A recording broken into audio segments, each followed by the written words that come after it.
You're listening to JTE Movie News. There are a lot of sources for movie news out there, so why not get yours from a guy in a basement? And now, here are your hosts, Andres Ace Cabrera and every man's hero, JTE.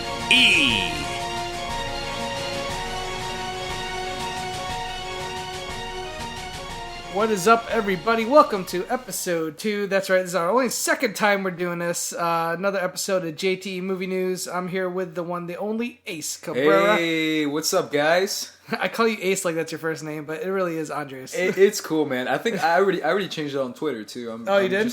You know what, man? I might just... One of these days, I'm just dropping the last name. Just like Madonna, I'm going to be Ace. All right, I like it.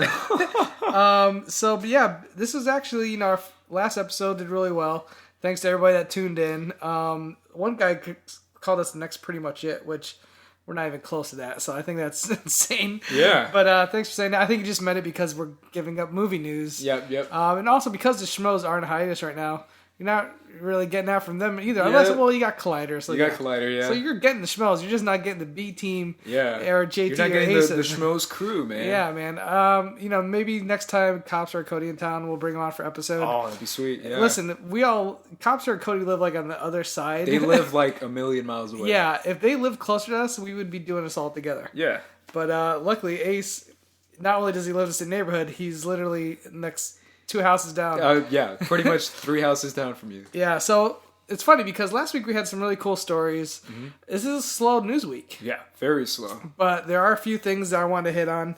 So this episode might not be as long as last week's, only because it's been a slow news week. Mm-hmm. But there's some real interesting things I want to touch on. A lot of it's kind of hearsay, and one of these stories just broke about an hour ago. Okay. And I was just like, oh, this is awesome. Yeah. But let's start with the top story I have right now. You ready to do this? I got it, man. All right. Also, I did tweet out we're doing this. Yeah. So some people did tweet at us. Not as many as I thought were to, but then I was like, well, there's no news stories to talk about. They were like, talk about crap, I don't know.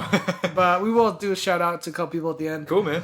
All right. So number one story I went with, which is kind of a story. Top Gun 2 has been rumored for a while now. Okay. And Jerry Bruckheimer just tweeted out a picture of him and Tom Cruise. And it says, he wrote in the Instagram or tweet that discussing Top Gun 2. So we've been hearing rumors about it for like the last year or so. Yeah. And I love Top Gun. Yeah, of course. It's Tony Scott's original film. I think after Tony Scott passed away, a lot of people thought maybe the project might have died with it. Yeah. Because Tony Scott has such a unique style. Mm-hmm. So I'm really curious, like, who are they even going to go to bring this movie to? But it does seem like they're still going with it. I remember Tom Cruise saying that if he did it, he didn't want to do any CGI. Mm. He, wants to, just like the original Top Gun, they actually took planes, flew them out. Oh, like real planes, you mean? Yeah, real planes. Yeah, of course. They have to. But I feel like... I just don't know if a studio will even want to do that anymore. I mean... They're like, we can just CGI it. I think... True, but I think nowadays there's enough push for more practical effects. Yeah, but I think that people will want to see that, man. And I think the studio would recognize and say, hey, that's what people want to see. And Tom Cruise wants it, then Tom Cruise gets it. But I feel like directors nowadays keep saying they're going to go more practical, and then when the movie comes out, it's not. 2 examples I'll give right now. Indiana Jones, the last one, all I heard from Spielberg before that movie was, we're going to rely on practical. Then I saw the movie and everything was like freaking CG. Yep. I'm like, what was all this talk about going back to practical? Like old school. I really thought he was going to film that in the old school way that he filmed the original trilogy. Yeah. And then you go look at even there was all this hype around the practical that was going to the new Star Wars. Yeah. A visual effects thing just came out last week, which is everything is green screen. Yep. It was like, you could have showed me some of these scenes, I would have been like, yeah, that looks like exactly how George Lucas shot it. Here's my little bit of set with some green screen. Yes, I was going to say, I'm going to defend Force Awakens. Listen. Because Force Awakens, it's different. Because in the prequels, you're watching it and you feel the CGI. Yeah. In the Force Awakens, you feel like it's real. And that's a compliment to a hybrid of the two. Yeah. A hybrid of practical and CGI. No, I agree. There's definitely points where I'm like, all right, that's CG. Because obviously you have to. And I think you should, because you want to be able to be lost in the story. Yeah. But as just JJ was selling it so strong, then when I'm watching this, like, why couldn't Maz Kanata, whatever her name is. Maz Kanata. Maz Kanata. Why couldn't she be a puppet? Because if she's supposed to be the Yoda of this next generation, fuck it, man. Make it a puppet. First of all, because motion capture is a new technology Yes. that is known to be amazing. Andy Serkis has proved that. Well, Snoke sure the hell didn't look amazing. True. But again, we didn't see much of Snoke. Second of all, you got an actress like Lupita Nyong'o. Yeah. You don't want to limit her to just a voice actress. You want to be able to capture that character. What I'm saying is don't cast somebody like her to do it. Get Frank Oz back. Bring somebody that can do puppetry.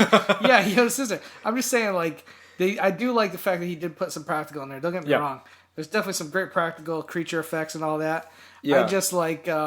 Here's my thing about Top Gun. Gun... You have to, man, because doing a plane in CGI, you can make it look so real. Yeah. But you can still tell that it's a fake CGI plane. Yeah. Whether it's like the backdrop of The Force Awakens, you're not even noticing that because that's not in your front vision. But a plane for Top Gun, well, I don't know, it has to look be at practical, True Lies. Man. True Lies is a great movie with Schwarzenegger, James Cameron. Yeah. I mean, I haven't... Unfortunately, it hasn't been released on Blu-ray, and I haven't seen it in a while. Yeah. But I remember that jet scene looking really cool, and like, most of it, he kind of went the Jurassic Park angle. He built the front of the jet, and then he CGI'd the rest. But then when I think of it, I just think of that movie Stealth with Jamie Foxx. You remember that movie? Yes, just I do. A horrible terrible CGI freaking movie. Fest of freaking... it's terrible. Yeah. So I am excited for Top Gun 2. As long as Tom Cruise is back, I'm sold. Dude, Tom Cruise if he wasn't coming back and it was like just some new...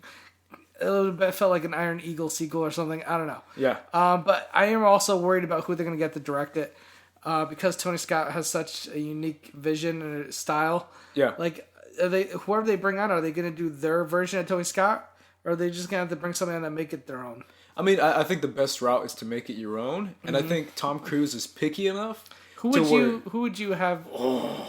You know, I wouldn't be surprised if he brought back the guy who did Edge of Tomorrow. Christopher McQuarrie, right? No, that's the guy who did Mission Impossible 5 and Jack Reacher.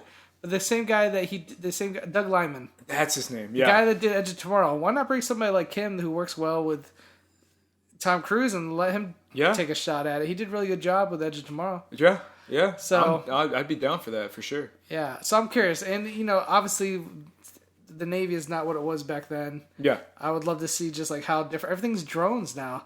Like, I'm really curious to see where that story's gonna go. That'd be cool. That'd be an interesting point. But again, you don't want to see Top Gun as a drone story either. Tom Cruise is just sweating profusely and he's controlling that drone. Yeah. No, I don't want to see that. I don't know. So I'm curious to see where they're going to go with it.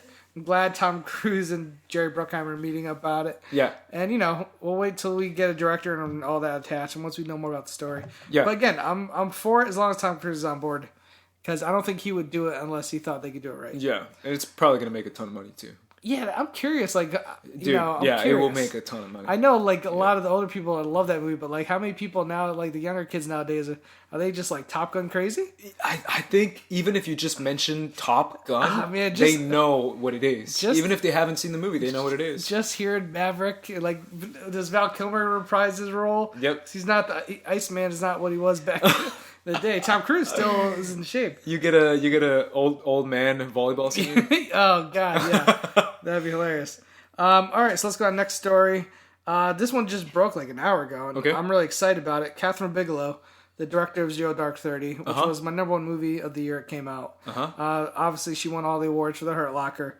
She just announced her next film, which is going to be a crime drama set in 1967. Around the Detroit riots, which apparently lasted for like 5 days, and like over 40 deaths, thousands of injuries. Wow. Yeah. And I think she has such a great visual also. Zero Dark 30 is great. And I could just see like, she really knows how to get like a down and gritty kind of vibe. I could just totally see her doing like a riot movie. And I'm thinking about like, there's this year Straight Outta Compton came out, and there's that scene where LA riots happen. It's a very small portion. It's very small. It's not like considering how big that was. Yeah, imagine a film that really shows you like what a full on riot would be. That is I can't very even think of a movie that even is trying it would kind of be a new type of movie. I mean, that's super cool, man. And you said it when you said Zero Dark 30. That is one of the grittiest movies I've ever seen. Yeah, seriously. And she would kill it, man. She would totally kill that. Yeah, and the fact they said it's a crime drama, with the riots being the backdrop. So I'm wondering, like, I don't think it's going to be very political. I don't think it's going to be all about the politics of what happened. I don't think it's just her trying to capture the historical aspects like she did with Zero Dark 30. I think if she uses it as a backdrop, who knows what happened in that chaos.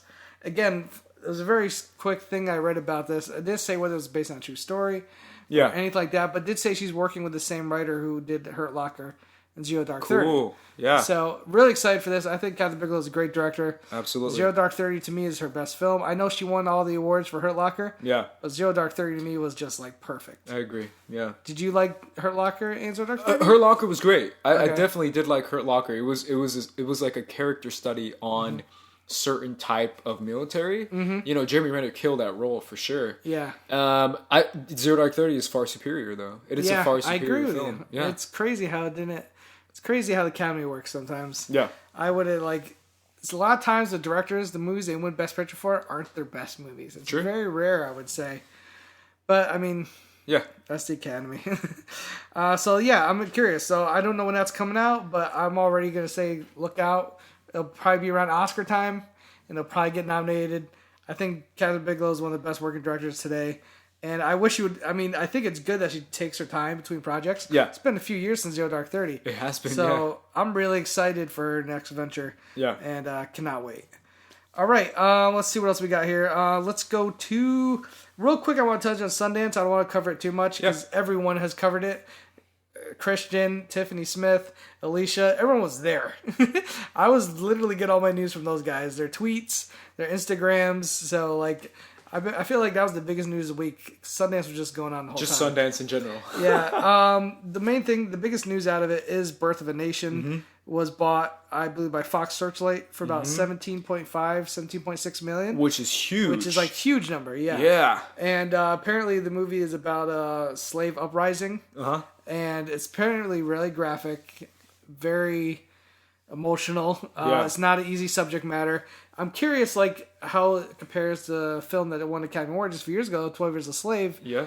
But the thing about Sundance is all I've seen are a few stills, word of mouth. There's no trailer going around. Nope. Nate Parker, I believe, is the guy who is basically funded this movie and took him years to get it off the ground. Yeah. So happy for him that he not only has his dream fully realized, but it's a hit. Yeah. 17.7 million from Fox Searchlight. And I've heard he even turned down more money because Fox Searchlight has a better track record of getting a movie out there, and they usually bring that's a true. few Oscar things Yeah, I out didn't there. even hear that, but that's very true. I would have chosen Fox Searchlight as well. I mean, are you excited for this movie? Like, absolutely, man. To me, when you hear a story like this and you hear about someone like Nate Parker, who's an actor who's been working in Hollywood for such a long time, but doesn't get a lot of recognition. I mean, the films he did one last year that I looked up, and it was like no one saw this movie, really? And it has like a 29% on Rotten Tomatoes, and I was like, oh, that's interesting.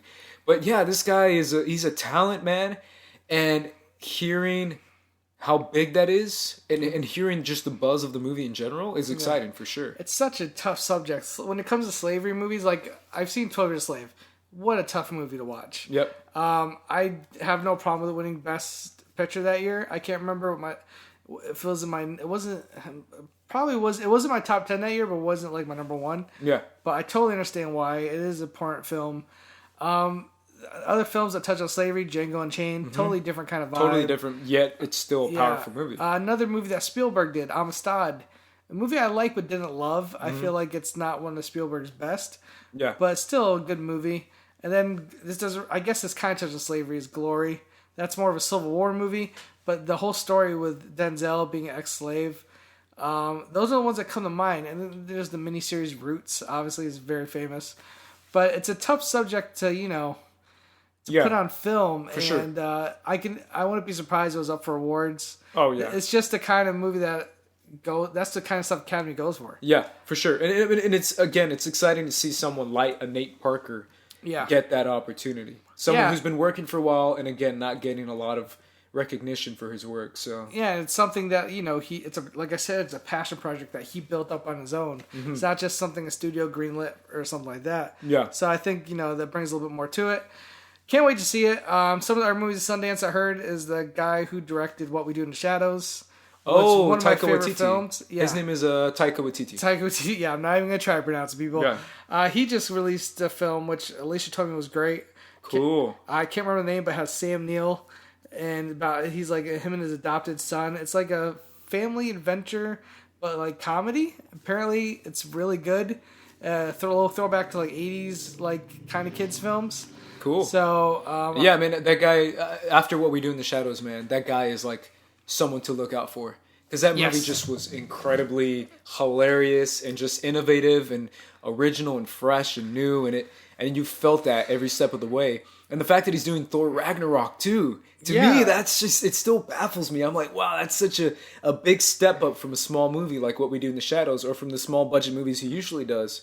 But this guy's a talent, man. He's a talent for sure. Yeah, it's really exciting just to see him get these, like, I love how lately in Hollywood there's been this trend of, let's find these small-time directors and give them these huge properties. Colin Trevorrow, Safety Not Guaranteed. Now he got Jurassic World. Now he's doing Star Wars Episode 8. Yeah. The guy who did Godzilla did this low-budget movie Gareth called Edwards. Monsters. Yeah, Gareth Edwards. And now he's doing Rogue One. Yeah, he's doing Rogue One. Yeah, it's like... it's crazy, man. I mean, even the guy who's doing Spider-Man, I forget his name every time, but he did a small movie called Cop Car. Yes, that's right. With Kevin Bacon. Yeah, with Kevin Bacon. And they go from these small budget, like, indie type movies into these huge, giant, enormous studio movies. And I think it works out, man, because I think Kevin Feige said it best, man. Talent is talent. Whether you're making a small movie or a big movie, talent is talent, man. And if you're a visionary director, you can accomplish great things. And more money just means more opportunities for you to accomplish it. So I'm excited for it, man. Yeah, I'm excited. Also, another film that really stuck out to me that was Sing Street, which is from the director who did Begin Again with Mark Ruffalo. Oh, I like that movie with Keira Knightley, right? Keira Knightley, yep. Yeah. And he also did a film called Once. Okay. Which, if you guys haven't seen, is an amazing film. Yeah. Amazing music. I bought the soundtrack. No one famous in that movie. It was like his first film. Fantastic film. One of my favorites of the year. Yeah. Begin Again, I really enjoyed also. Yeah. It was such a fresh, like, I saw that just randomly. And it was such an interesting, fun, just fresh new movie that I was like, oh, okay, they're making the album and interacting with people, and it was just cool. It was just a fun movie. And the musics are such a good part, and the music's so good. Yeah. And I can still freaking sing that song that freaking Keira Knightley sings in that movie. And the director, according to the plot, it's a young man growing up in 1985 Dublin seeks solace from his complicated life in pop music. I was talking to Alicia Malone about this. She said it's like his best put together film from like a production wise. Okay. And she said the music's great. The reviews I've been reading online have been like through the roof. Wow. Okay. Director's name is John Carney. Like, again, I said Once, Begin Again, and they're just, apparently it's a lot of people I'm hearing it's like their favorite film from the actual Sundance altogether. So that's another one I'm really looking forward to.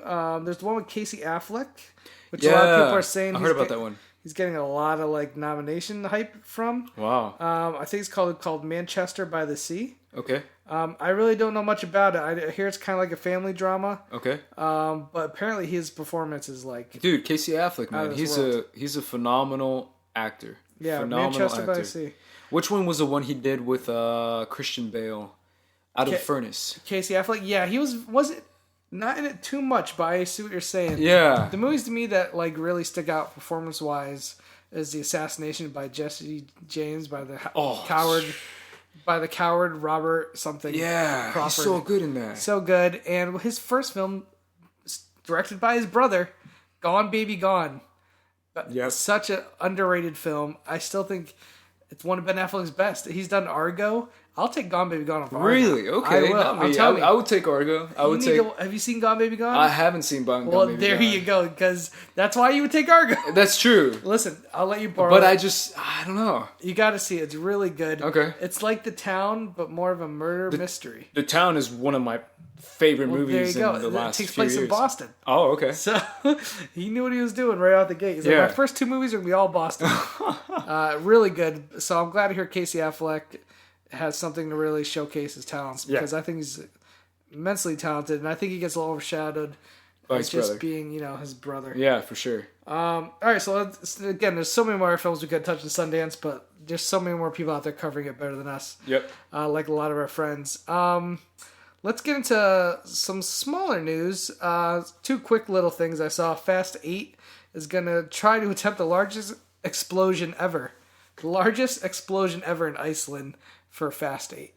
In Iceland or in general? In Iceland. Okay. I don't know if that means... No, I think it's the largest ever, but they're doing it in Iceland. Okay. Like the last... Because that's different. Because there like might have been like a tiny explosion in Iceland. Like, I'm curious, like, how big is it going to be? Spectre was the biggest, right? Spectre? Spectre was... Oh, yeah, that was right. Spectre, I think... Spectre was one. I think it beat out Transformers or something Transformers, yeah. The one Transformers Revenge of the Fallen had a huge one. Yeah. Before that, I believe it was Pearl Harbor. Oh, Michael Bay blew up like a whole ship. Gosh, Michael Bay. That guy just loves explosions, man. I think the last 2 big explosions before Spectre were Bay. Yep. Which is not surprising. Bay. And then before that would probably be Bad Boys 2 or something. And, apparently, I don't know if the movie takes place in Iceland at all, or if that's just where they're filming it. Obviously, a lot of this one's supposed to take place in New York. Okay. When Vin Diesel tweeted out the teaser poster, it was like New York landscape and just said Fast 8. Dude, this movie is going to make so much money. It is. It's going to make so much money. Yep. So that's a small piece of news. All right. Big explosion. Fast 8. There you go. Nicktoons movie. A Nicktoons movie directed by Jared Hess. Okay. The guy who did Napoleon Dynamite. And, some of these other films. Like Nacho Libre. Basically, he's taking all the famous Nicktoons. Rocko's Modern Life. Rugrats. Real Monsters, Cat and Dog, and he's making a movie where they all combine them together. Cat and Dog. What did I say? Dog and cat? Yeah, you said Cat and Dog. Cat and Dog? Was it Dog Cat? It's Cat Dog. Cat Dog. Yeah. I never watched it. Okay. But the other ones I have. Okay. But yeah, so basically he's taking all these Nicktoons and he's putting them all in one movie somehow. Yep. And it's so early that people don't really know what the idea is. Apparently, it is going to mix live action with real action. Uh-huh. So I think it's going to be like a Looney Tunes back in action kind of thing. Yeah, this is such a... It's a weird idea. It's a good concept, but it sounds like it's going to be a mess. It sounds like one of those movies where people basically have to be drugged out of their minds to be entertained by. You think so? Yeah, man. I mean, it just sounds ridiculous. I mean, it sounds great. I mean, it could be a really fun movie. How much of it is going to rely on nostalgia, Yeah, a lot of it's going to be a nostalgia for sure. Because, I mean, I love those shows growing up. Yeah. But I don't know, like, as an adult, if it's something I'm, like, itching to see. Yeah. Like, there's plenty, man. There's going to be plenty of people who are going to be itching to see that. I guess I did love Rocko's Modern Life. Yeah. I did love Rugrats. I did love Real Monsters. Yeah. I loved all those cartoons. Yeah. Apparently, one of them, another one I really love was Doug. Apparently, that won't be on there because ABC owns it for some reason. Mm-hmm. Doug was one of my favorites. I love Doug. Doug was great. People said I looked like Doug. You get all the cartoon characters. I get all the cartoon characters. Charlie Brown, Doug. All there. Yeah. I mean, it could be a fun movie. It could be a really fun time. But to me, personally, just hearing the concept, hearing the director, it sounds like it's going to be just a ridiculous mess. It could be, man. That director's really hit and miss for me also. Yeah. So, I don't know. Honestly, I'll be open-minded. Nostalgia probably will bring me in for it. Me too. It just hopefully is good. Yeah. All right, another small story. Spider-Man gets an IMAX 3D release for July 7th, 2017. I mean, I'm not shocked. Do a lot of the Marvel movies, they all go IMAX, don't they? I don't think they all do. I think the vast majority do. I know the Avenger films did. For sure, yeah. But did Winter Soldier go on IMAX? I don't think it did. I don't think it did, no. Yeah. I don't even think Guardians did. No, I think Guardians did. Really? I might be wrong. I saw it with Mark and Christian. Okay. It was at the IMAX. Okay, my bad. Maybe I think they might all do. Yeah, I mean, maybe they do. Maybe we're Disney, why wouldn't you? Yeah, more money, right? I try not to see 3D. Yeah. So a lot of times I miss the IMAX ones because I try to skip. This has always 3D altogether. This has been my issue, man. You know how I feel about 3D. Yeah. I do not watch 3D. I'm all and about people 2D. can be like, well, it's in IMAX. And I'm like, I do not watch 3D. For me, it's frustrating because I want to see a movie in IMAX for sure. I've seen IMAX movies before, and it's awesome. But combining it with 3D always gets me. I'm like, oh, what does it have to be 3D? Don't want to wear those glasses. I don't, man. I don't. Here's another thing. I can't handle it. Years ago in LA, they used to do this all the time, and a lot of times I go to the AMC in Burbank, California. they always would have like say Spider-Man comes out. IMAX theater. The first showing of the day would always be 2D IMAX. And then every showing after that, for the rest of the night, would be all 3D. Yeah. They don't do that anymore. It's just all 3D. And it's so frustrating. Same thing for me, man. Yeah. I've always remembered seeing IMAX 3D. You have that option. Yeah. Now it's like, if you want to see it in IMAX, you have to see it in 3D. And it's like, oh, I can't do that, though. The last movie, it's funny, we're talking about Marvel. The last movie I saw in 3D IMAX was Ant-Man. Really? Yeah, but that's actually, I'm going to say this right now, I didn't mind it. Okay. Because the 3D really added to the shrinking element of the movie. Okay. So when he got really small, because it's all about depth of field. That's all 3D is. So when he went really small in the bathtub, you felt the depth of field. So for me, like, I was cool. Again, well, I watch it at home. It's not going to be 3D. No. But seeing it 3D for the first time really did add to the shrinkage of that movie. I can't say that for most movies. The shrinkage of Ant-Man. That's a different movie. Yes, it is. But yeah, it's just like, for a movie like that plays with depth of field so much, it really did add something to it. Totally. I can totally see that. And again, there's millions of people who love 3D. I'm just not one of them. I'm with you. The only other time I really like is there's a lot of flying in the movie. Yeah. Like Avatar and How to Train Your Dragon, there were scenes where I felt like I was in the back of that damn whatever the hell dragon looking thing. I felt like I was flying, and it added to the 3D. It felt like an amusement ride. So that's the only time I'll really even think about 3D. Yeah. And, but again. Sure, Spider-Man in 3D. Yeah. No Spider-Man, surprise. There might be some decent 3D because he's swinging around. Yeah. But. Either way, I won't see it in 3D. Yeah. That's just me, though. I do my best to skip it. I will tell you that. Yep. If I do see 3D, it's always a second viewing. Okay. Like the that's first, fair. Same here. I mean, if I ever do, it'll definitely be the second viewing. Like the first time I saw Ant-Man, 2D. Second time, 3D. Yeah. So. So I always skip it. Yeah. We're not 3D fan here, people. Nope. Let's get to some of the biggest news, which is it's not huge news, but it's very interesting news to me. We talked a lot last week about DC and Batman and Wonder Woman because they had that huge DC package on CW last week. So a couple small things released according to Batman v Superman this week. The first thing was a quick rumor that was taken from one of the producers where he said Batman's going to straight up kill dudes. Yeah. He said, I did because my friend told me about it. Yeah. He said Batman is going to be like jury and executioner. Yeah. So basically it's Judge Dredd. Very Judge Dredd. And as soon as I heard this and I was talking to my friend about it, I was like, no. That's the thing. A lot of people flipped out because Batman's not supposed to kill. No. And see, Nolan did such a good job of conveying why he did it. Yeah.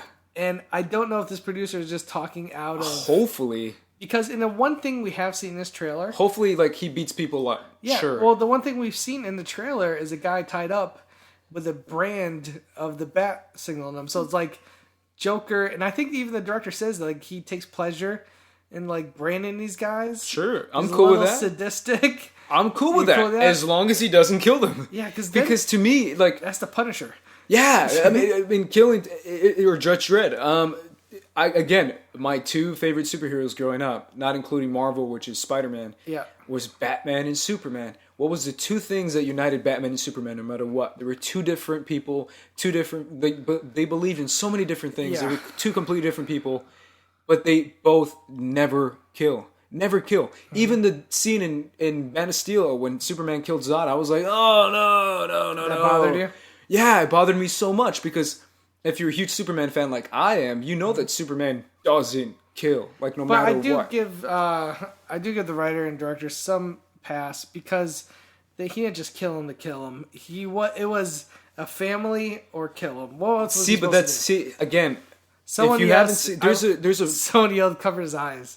He just covered. There's so many things he could do. He could freaking fly up in the air. Yeah, there's so many things he could do. Yeah, why didn't he just fly him up through the roof? That's what I'm saying, man. What I'm saying right now is that there's a great animated movie which I was hesitant to watch because of the style of animation, but it's called Superman versus the Elite, right? And it's a story about how people are getting tired of Superman not killing, and they're like, Superman, you could save the world if you just kill some mofos. And then there's some new superheroes that come in, and they're like, hey, we can be better than Superman because we'll take justice into our hands. We'll kill and we'll save more people by killing. And in this movie, Superman explains his philosophy of not killing so well. And he explains how, guys, I'm Superman. There's a million different things I can do to stop you without killing you. Yeah. And I'm like, it's genius. It's so smart, and it's true. What about, he could fly up in the air. He could cover his eyes. He can go to the side. He can super speed out of there. He can do a million different things. What about the past that some people say he's not fully Superman yet? Sure. Maybe this kill is what makes him say I'm never. That's what Zack Snyder is basically telling us. But to me, it bothered me, and now Batman too. Batman doesn't kill, man. Like that's deep into. Almost every single Batman comic is like deep in his core, Batman refuses to kill. And that's why this is just like, I really hope it's not true. Yeah, I didn't love it when I heard it either. Again, to me, it's like, now he's the Punisher or Judge Dredd. I'm really, here's the thing is we don't know where Batman's coming from in this movie. Is he coming out of retirement? That's what it kind of looks like. Yeah. I mean, but then you see the Suicide Squad trailer. I don't feel like he's been out of it that long because I think all those people were put away by him. Joker's still around, so I don't feel like he's like just straight up out of the blue and gone. I feel like he's still Batman, but he's an old weathered Batman. Yeah, and maybe he hits that breaking point where he starts to kill people. I hope not. But to me, this is my thing. Like my thing is like, there's core characteristics of a character that make them that character. Mm-hmm. One of those core characteristics of both Superman and Batman are they do not kill. I mean, I can go on a huge rant about Lex Luthor. Okay. Again, about Jesse Eisenberg and why that's not Lex Luthor. Mm-hmm. But to me, changing that, you're like, oh, this is Batman and this Batman kills. Mm-hmm. And it's not Batman. It's so funny. It's not. It's Dread Batman or Punisher Batman. This movie looks amazing. It looks beautiful. Yeah. Like Zyder is a visual director. When it comes to stills and like just screenshots of this movie, it looks like it's gonna be the greatest movie ever. Yeah. But then you hear some of the things coming out and the first trailer was great, but the second trailer really hurt it. Ugh, the second trailer was awful. But then I'm reading I see headlines like another villain supposedly. I didn't even read it because I don't want to know who their villain is. I already know too much. Yeah. I'm trying to avoid as many articles about Batman v Superman. Uh-huh. And these little things I'm reading, like this thing from the producer, just kind of like, okay, I'm taking it with a grain of salt. It makes you less excited for a movie with this much hype, right? I don't know if it makes me less excited Yeah. It just makes me more cautious to whether I'm going to like it. That's a fair point. But I'm still that being said, I'm still as excited. When I walk into that theater, I'm going to be like, woo! Yeah, me too. I'm still super pumped to watch this movie. Again, I'm cool with Ben Affleck Batman. I'm cool with Henry Cavill Superman. Mm-hmm. To me, the thing that's still pulling me back from Snyder? Is Jesse Eisenberg as Lex Luthor. Oh, Jesse Eisenberg. Because he's my favorite villain, Lex Luthor. But you liked Man of Steel, correct? Man of Steel, I thought it was good. I thought there was a lot of mistakes, and I thought the mistakes were pretty obviously Snyder mistakes. Okay. But the fight scene at the end where you're like, you're getting really into it. Mm-hmm. And then you're like, wow, this is still going. And then you're like, okay, cool. Oh, see, and then you're like, okay, cool. And I was into it the whole time. The whole introduction of him becoming Superman kind of bothered me as well. Okay. Because it kind of seemed out of the blue. Where he sees his dad as like some spirit ghost kind of hologram. And he's like, hey, by the way, son, you're from a different planet, so you should like try saving people and stuff. Already. Yeah, but he's like saying like you're from Krypton and all this stuff. You should try saving people.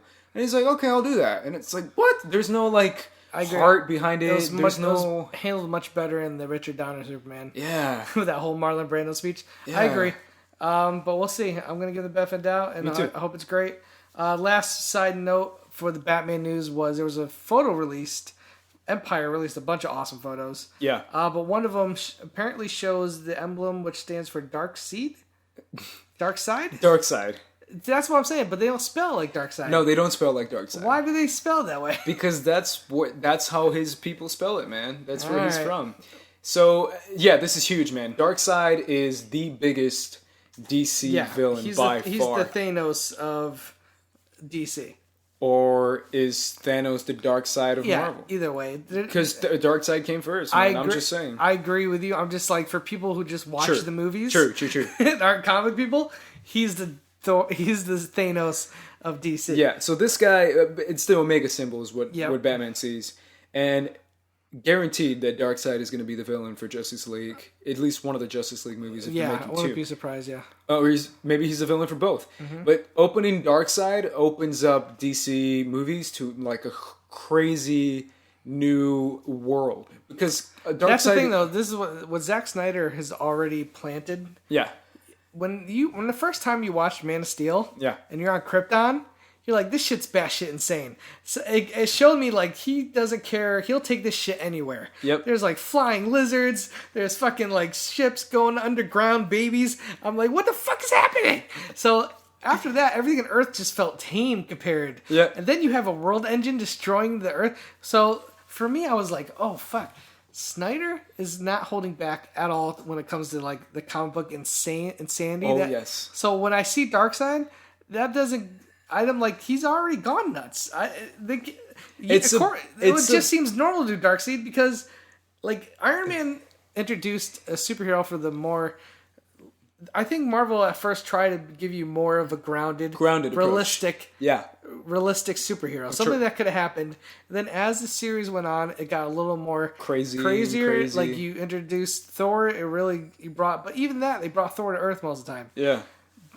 Nolan said with DC, we're going balls out of the gate, and that's what gets me so excited, because to me that makes them different than Marvel. Because like I was telling you last week about Flash, just opening the freaking like dimensions and Earth 1, Earth 2, Earth 3, and all these Earths and like different versions of the future. Like that's something that freaking Marvel has never done before. It's true. And now bringing in Darkseid, Darkseid is just, I mean, if you're a fan of Superman like I am, it's so cool. Like he's such a cool villain, and it's he's basically a ruler of a planet called Apocalypse. And Apocalypse, if you think Krypton was insane, Apocalypse is crazy. So and he's obsessed with like powerful women.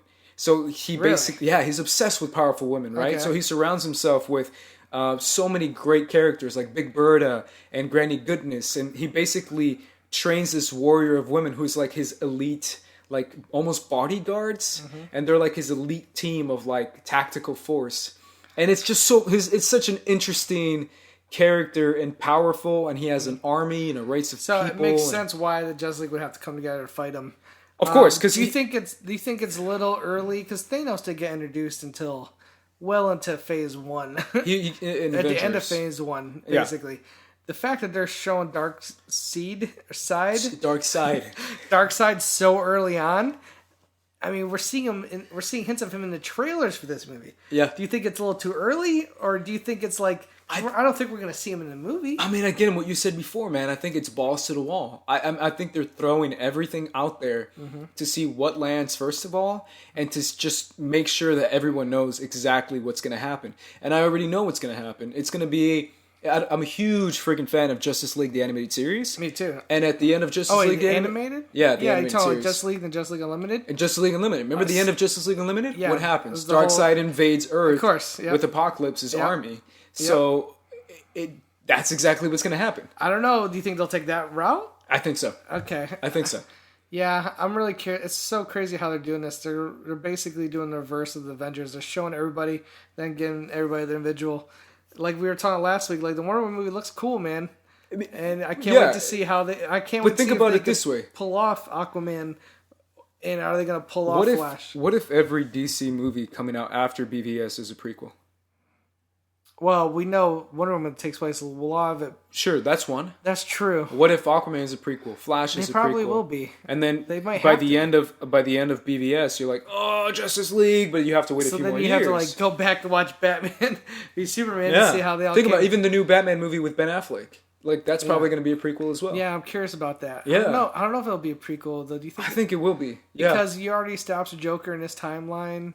Yeah, but it's not like the Joker's dead before. I guess. You can make the Joker younger. You can make Bruce Wayne younger. I feel like there's so many rumors of like all these other characters popping up in this movie. Yeah. Like Barbara Gordon, like Night. Probably, man. There's rumors of like Nightwing. This movie, how long is it going to be? It's got to be 3 hours. I think every single cameo that we're hearing rumors of is going to be 2 seconds long. It's going to be, Cyborg. Oh, look, Cyborg. Oh, okay, that was him playing the football. Nightwing. What's his name? Oh, okay. Oh, Dick Grayson. Yeah. Oh, cool. Oh, there he goes. It's going to be so quick that people are not even going to Interesting. try. Yeah. All right. Well, I think that's it. It was a slow week. Cool, man. Let's check Twitter real quick, see if there's anything that maybe we didn't cover. I think we covered most of the things. Let's see what we got here. Tim Peterson at Peterson Timothy. Birth of a Nation breaking Sundance. We covered that. Yep. It really it's huge, man. It was huge. I mean, again, I didn't say this before, but it's so great to see, especially with this whole Oscars thing, to see black talent finally get more awareness. Do you think this and was recognition. a little bit of a reaction to that? Because all this drama leading up, and then Sundance hits with this movie. I don't think so, man. I think excellent filmmaking is just excellent filmmaking. All right, Marcos Melendez at Big Gamers 9, same thing. Birth of a Nation. Yep. Hit 17 million. Dane Owens at Owen Danes. Blade Runner 2 filming in July. I don't care for the first, but Villanueva directing has me very interested. First of all, if you don't care for the first, give it another try. Because I didn't like it the first time I watched it. Yeah. And then second or third, every time I grew to like it more. And it kind of haunted me how something about that movie always stuck with me. Yeah. And I don't think it's like the easiest film to get into. I understand. Even Copster said he kind of got bored with it. But you stick with it, and the more you watch it, every time you watch it, you'll appreciate something more about it. Yeah. I mean, that, especially after Sicario, that guy is definitely a director to keep your eye on, because I think every movie he's made has just been really, really good, man. Yeah, I do like Villanueva. Sicario is definitely my favorite his so far. Yeah. Prisoners, I was a little so-so on. Okay. But yeah, Blade Runner 2, I mean, Ryan Gosling, Harrison Ford. I don't know what the story is. That's the thing. True. We don't know what the story is. When something is a masterpiece, which a lot of people consider Blade Runner to be, I don't know if making sequels. Okay, I trust the director, man. I trust the director. Ridley Scott is executive producer. Is it gonna look like the first movie though, or are they gonna use all this updated technology? They have to use updated technology. Then it's not gonna feel like the sequel to the same movie. But isn't Deacon's freaking DP? Yeah, of course, Deacon's does all his movies. That's gonna be amazing. It's gonna look fantastic. There's no doubt about that. Yeah, I'm just saying. I don't know. Sometimes it just felt like such a product of its time. True. That I don't know if I want a sequel this much later. I think it's going to be great. But who knows? I might be eating my words. It might come out and I might absolutely love it. Yeah. Carlson, wait for it. C. Lopez V002. Nickelodeon characters covered it. Yeah. I'm excited just because of nostalgia, but we'll see. We'll see, man. Here we go. This is one I have not heard of. Maybe you have. Alex Herbert at Laser Tag Champion. Really? Awesome. How about the rumor that Del Toro will play an older Darth Maul in Star Wars Episode 8. Have you heard that at all?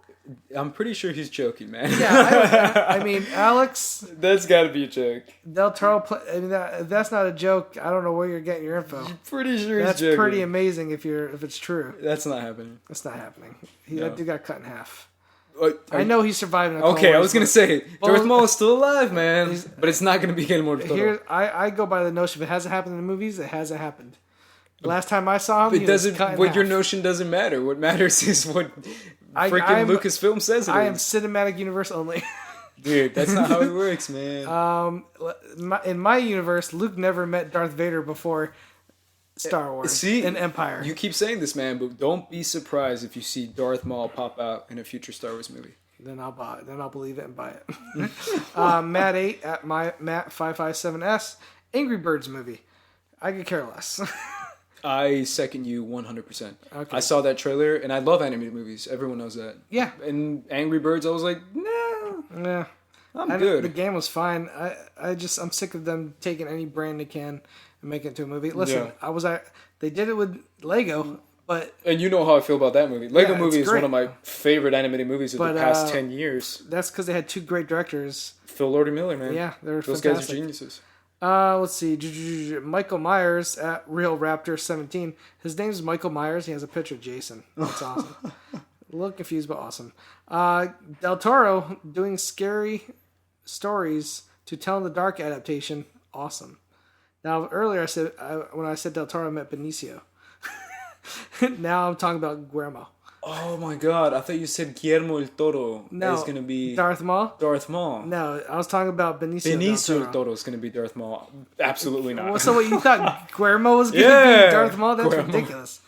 No. That's why you thought it was a joke? Yeah. No, because Del Toro's going to be in Star Wars. Yeah, but you said I was assuming... said Del Toro. Yeah, and I assumed Guillermo. Don't just assume Guillermo. Why would I don't know how you would assume Guillermo to play Darth Maul. When Del Toro, Benicio Del Toro. I love how I say Guillermo, and then you say... Guillermo. You gotta be trolling right now, man. So, yeah. I love... did you see Crimson Peak? No, I didn't see Crimson Peak. Okay, I liked Crimson Peak, didn't love it. I loved stories that tell the dark. I love Pacific Rim. Pacific Rim, yeah, I love that Pacific Rim's cool. Stories that tell in the dark, the thing I love about it is like an anthology kind of thing where there's 3 stories. I'm hoping it's like an old school Tales from the Crypt or Creep Show kind of vibe. Yeah. And I think Del Toro's, a great director when it comes to scary stuff visually. Yeah, absolutely. As long as they have some cool stories to tell, I'll be there, man. Yeah. Let's see. I think that's about it. Yeah. A lot of people's, again... The same guy, Michael Myers, Real Raptor TV, said, "How insanely silly is it that The Big Short is Best Picture frontrunner now?" I don't think it's frontrunner, but I definitely think it's top, he's saying top that 3. because it won the Producers Guild. Yeah, which was to me was crazy. I was like, really, Big Short? Which apparently most of the time, whatever wins the Producer Guild usually goes on to win. Yeah, I hope it does win Best Picture. I think it's a great movie. I don't see it happening, but I think Best Picture, no. I don't see it happening. We'll see. But it definitely has a lot of steam.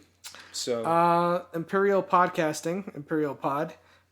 Apparently they have a podcast about Imperial things.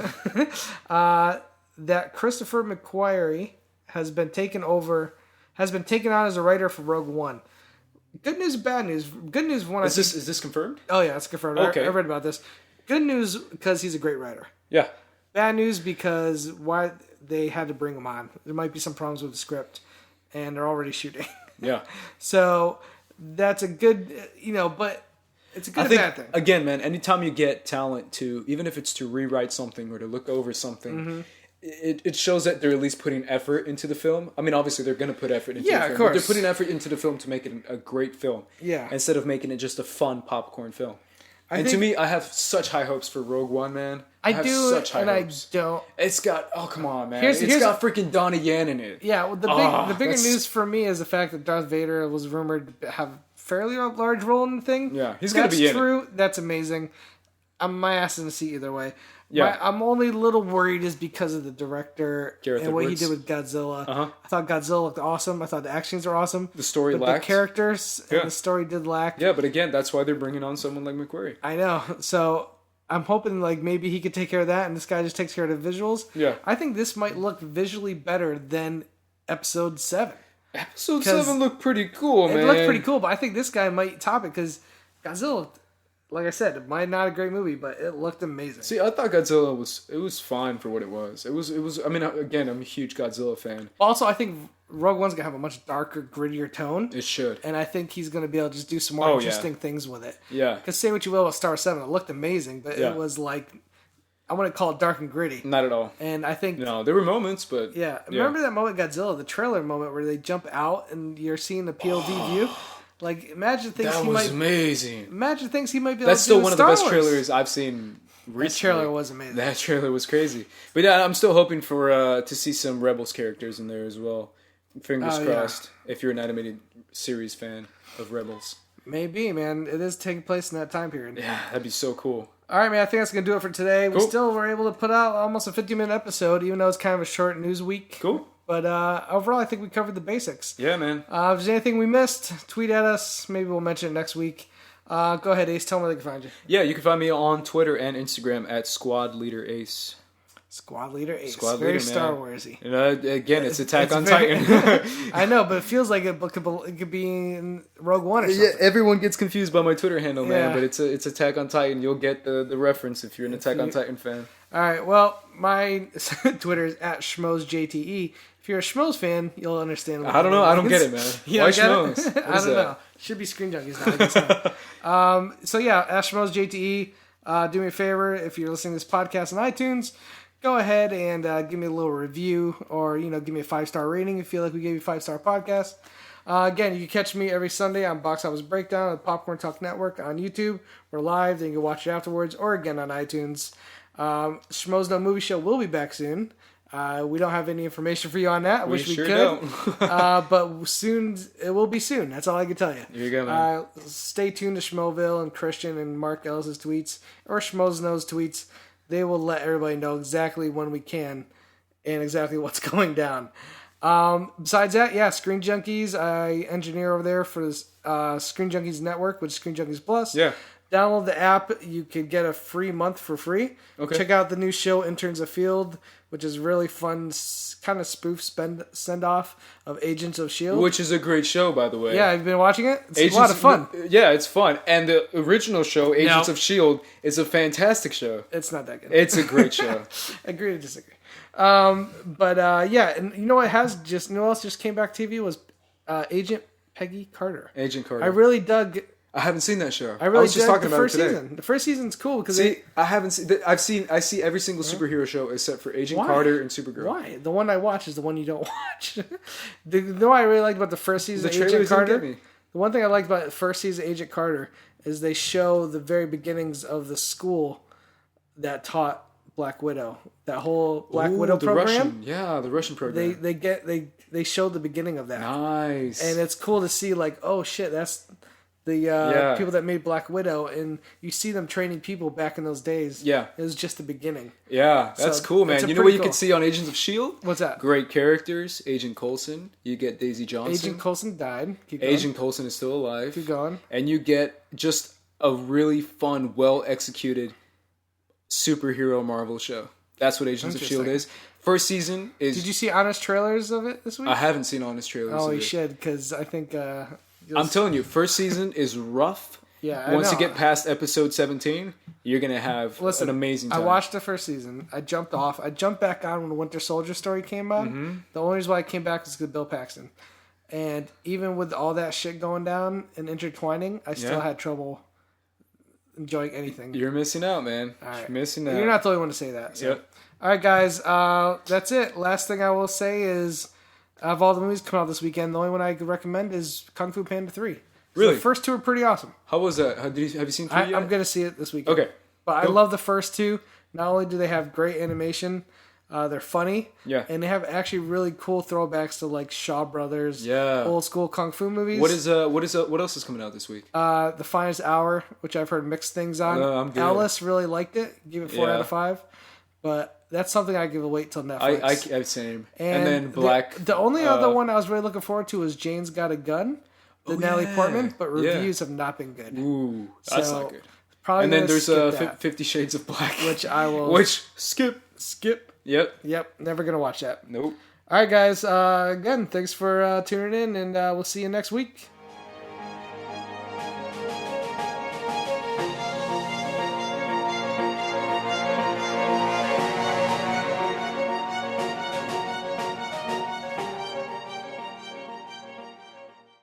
Hey, what's up? I'm not asking. I'm telling you. See, I'm rolling up my sleeves. There's this link right there. You're going to watch the behind-the-scenes videos. When you're done with that, you're going to laugh your ass off some of these B-Team videos. But don't forget the other podcast stuff, because that's stuff we do personally. All right? Watch that shit.